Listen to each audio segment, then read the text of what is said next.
You have a little thing called the primaries in some cases, and the fact that there's another election coming up. So we're busy in our home districts from different parts of the country, different time zones. It's very difficult for us to get together other than conference calls.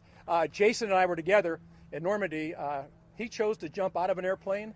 I chose to wish him luck as he did that, but we're on this mission now. That was the smarter side. Well, I don't know about equation, that, but I tell you what, I think if you were to look at us and we just had a conversation, there's not one person on this conference that's identifying just as a Republican or a Democrat. We're identifying as members of Congress on a task force with a task to restore the faith and trust and confidence the American people have to have in our system. So with that being said, Jason Crow, who is co-chairing this with me, please, Jason.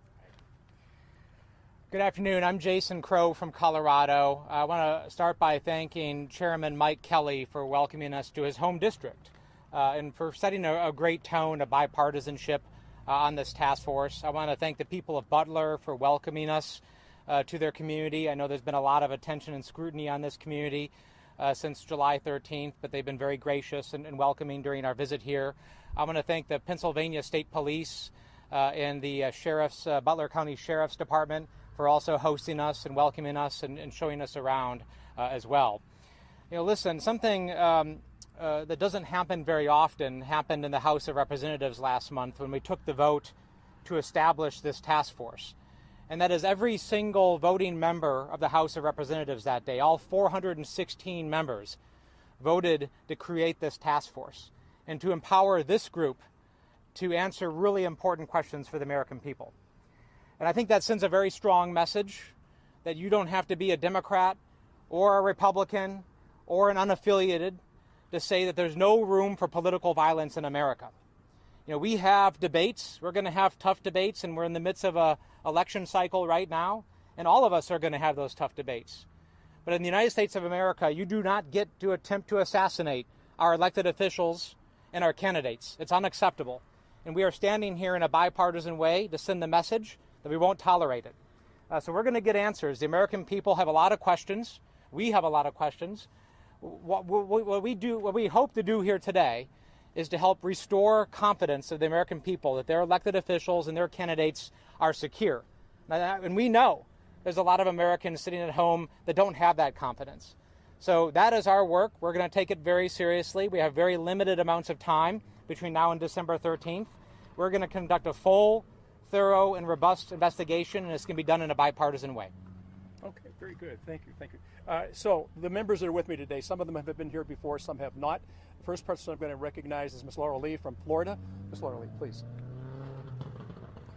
Thank you, Chairman Kelly, Ranking Member Crow. I'm Laurel Lee from Florida, and thank you to the people of Butler for having us here today.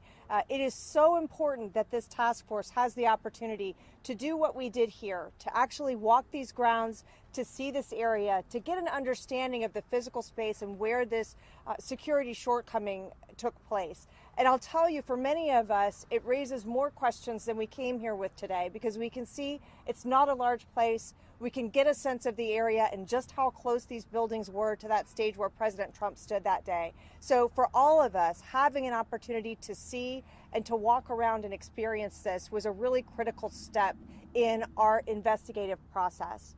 We go from here to have the opportunity to speak to many of the men and women from law enforcement who were here on that day and have information and facts that they can give to all of us. We have been working since the day this task force was formed. We have been working on getting answers for the American people. The members of this task force aren't just bipartisan. We come from all around America and bring a background to this process that will help us get the answers the American people deserve. We have former military officers, intelligence officers, prosecutors, and judges. And between us, we understand how to conduct an investigation, and we are committed, all of us, to ensuring that we understand what happened on this day and that the Secret Service and their law enforcement partners are providing that transparency so we can ensure that any protectee, both of our presidential candidates and any protectee out on the trail, is kept safe. Thank you. Lou Correa from California. I also want to thank the chairman, the ranking member, for putting this great team together. Congressman Correa from Orange County, California. I just want to say that this was about democracy. about American democracy. We have a campaign and elections for president and for other elected offices throughout the country. We want our candidates to speak their minds, to make their opinions, their thoughts known to the American public, to the voters. We don't want them to be afraid to speak their minds. We want to make sure we get to the bottom of this, make sure that it does not repeat itself again, that our candidates are safe, so that our democracy is safe. Thank you very much. Thanks, Lou. Representative David Joyce from Ohio. Thank you, Chairman Kelly and Ranking Member Crow and all my colleagues here. I look forward to working with all of them, using their background and their expertise to establish the facts so we can make judgments based upon those facts and deliver to the American people the answers that they deserve. Thank you. Congresswoman Chrissy Houlihan from Pennsylvania. Thank you again to the chairman and to the ranking member. My name is Chrissy Houlihan. I come from the other side of Pennsylvania, from the Philadelphia area, Philadelphia suburbs, and where I serve and represent is roughly speaking 40% Dem, 40% Republican, and 20% Independent.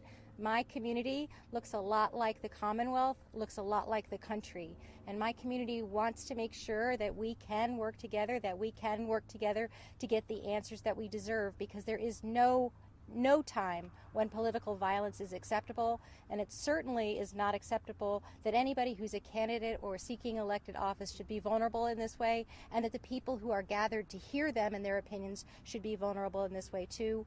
By my background, I'm a military officer, Air Force, but also an engineer and an operator. I spent most of my life in operations.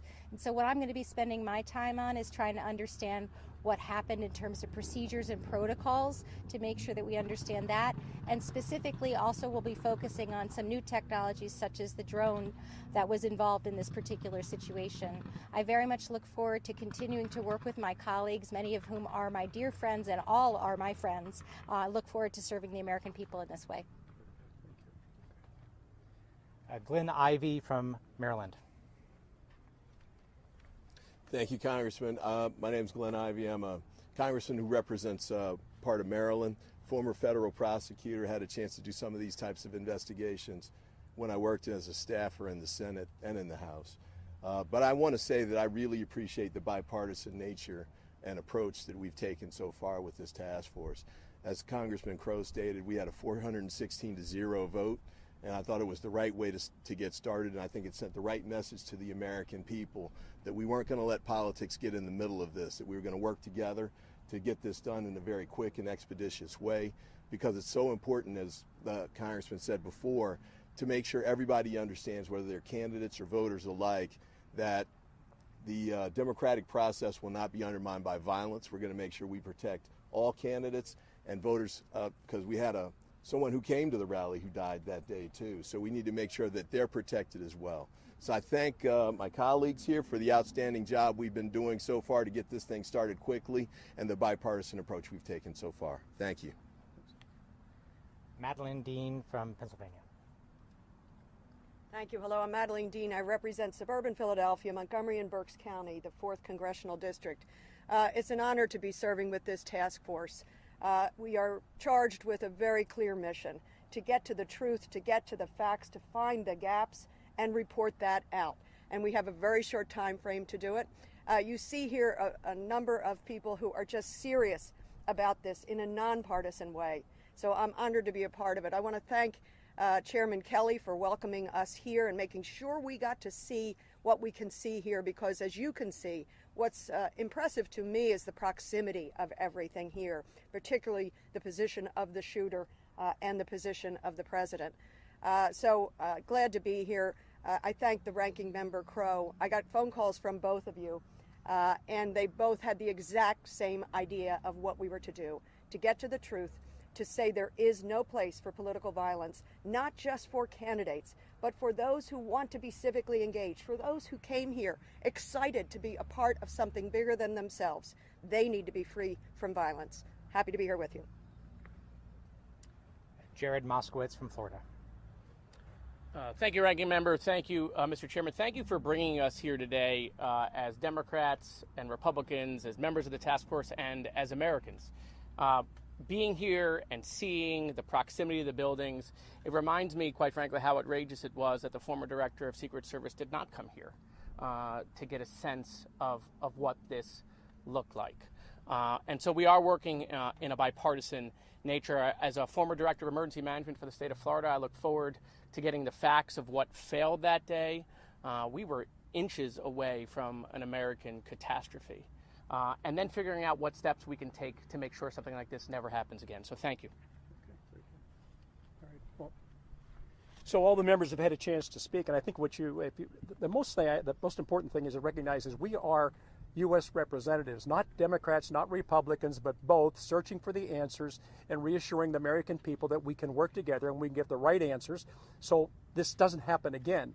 I think for Jason and I, it was an easy thing to get on board with because we're more team members than quarterbacking things. But I got to tell you, we're glad to be here, and I would like all our colleagues that are with us. It's fantastic to have you all here. The idea that they can come to this exact site to see what happened is incredibly important. I'm just going to open up for a few questions. We are on a pretty busy schedule because we have a lot of other stuff that we're going to be talking to. Local law enforcement is waiting to talk to us. So as quickly as we can, we'll take some questions. Thomas Brooks had a clear line of sight when you guys were all up on that AGR roof.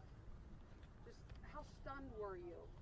That there were, I'm told, 0 obstacles to the stage. Can someone speak to that? Well, only because I was here much earlier and I saw all this go on. But I think when you talk to the members of this committee who actually have done that in military service, they look at it and they look at the measuring of distances and they said, how could this not have been prevented?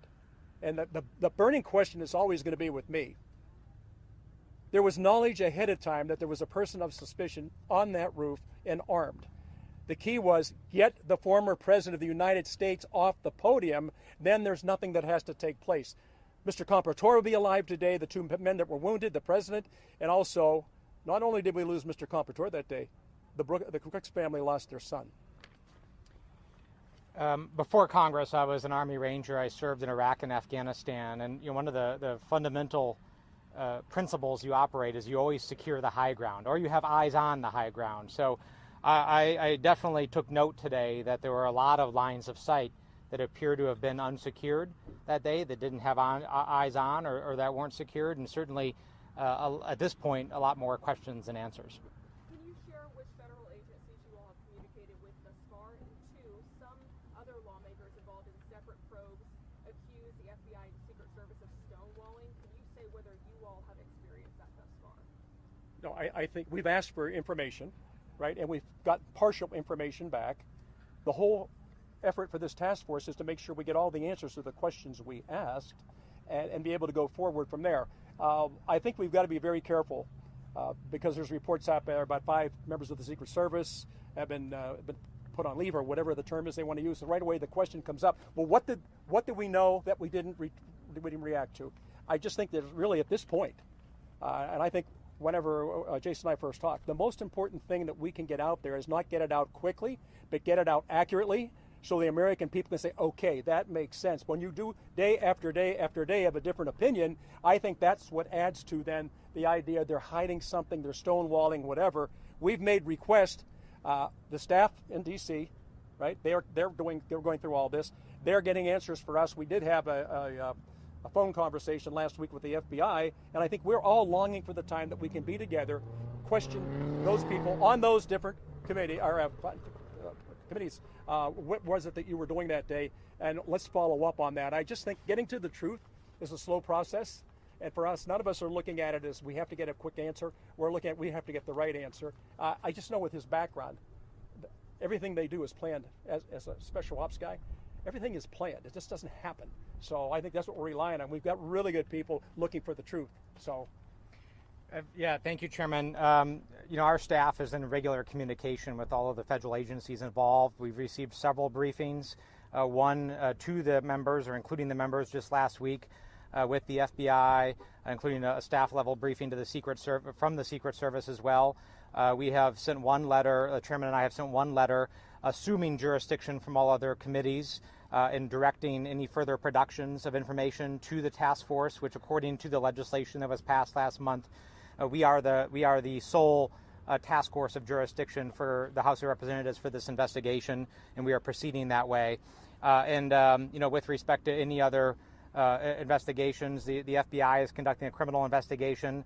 There are Inspector General investigations that every agency conducts as a matter of course. We are aware of other members conducting reviews, but again, this is the committee, or this is the task force that the House of Representatives has empowered with subpoena power, with a full investigative authority to conduct the review. Ms. Lee? Ms. Lee is going to comment also. And I'll just add to that. So to this point, we have heard from a number of federal agencies, from Secret Service. We've been in contact with the FBI. We've had a briefing with the FBI. And more than that, we also have heard and have had an opportunity to interview many of the men and women from state and local law enforcement who were a critical part of the security procedure on that day.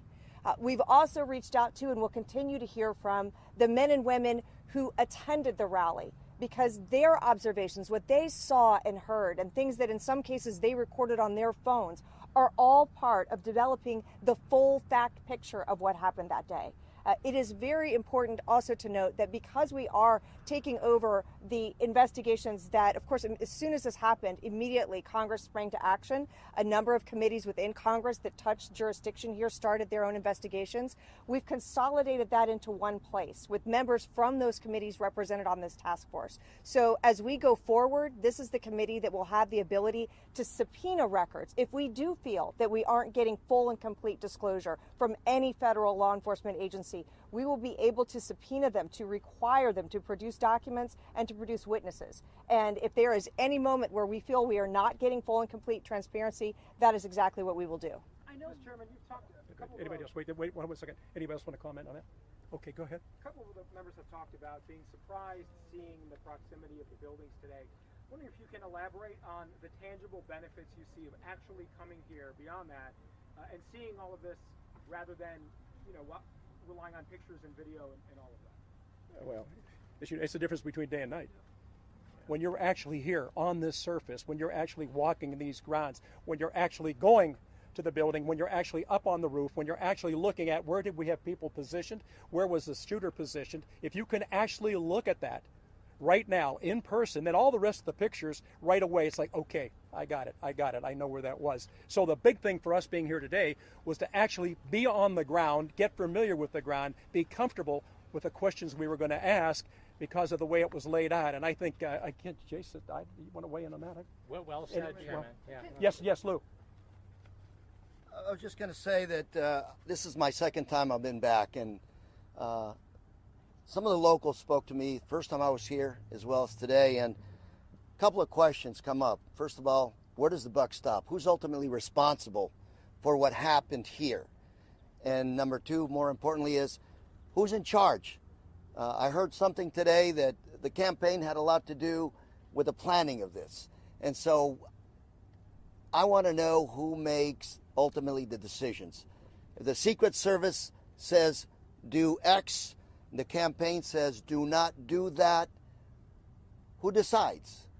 And then ultimately, who's responsible for the outcome? And those are questions we have to drill down on to make sure it doesn't happen again. We have two candidates running for president right now. In real time, we have to make sure this does not happen again. Thank you. Part of the task force will be determining motive for the gunman. Are there plans for the task force to speak to the family of Crooks' father, classmates, presumably the fact that they live about an hour away? We're not going to comment right now about specifically who we are going to talk to. I mean, we'll talk about the entities, and we've been in touch regularly with the Secret Service, the FBI, local law enforcement, but we're not going to say yet specific individuals. Quick follow-up. Congressman Waltz said that he had doubts that the Secret Service and the FBI, that Crooks had acted alone. I'm just, to the Democrats on the committee, do you share that concern? Do you have doubts about the fact that Congressman Waltz, who is on the task force but is not here today? Appreciate the question. Mike Waltz is a fantastic member from Florida. I think it's too early to make that determination, and at this moment, I don't think anyone on the task force has seen any hard evidence that would suggest that would be the case. Are you guys going to release the social media? Okay. Thank you all. Thank you. Thanks. Thank you all.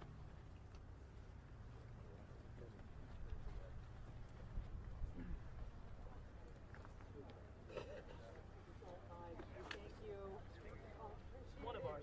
Thank you so much. Day's work, huh? The rest is on hand. Probably accept it.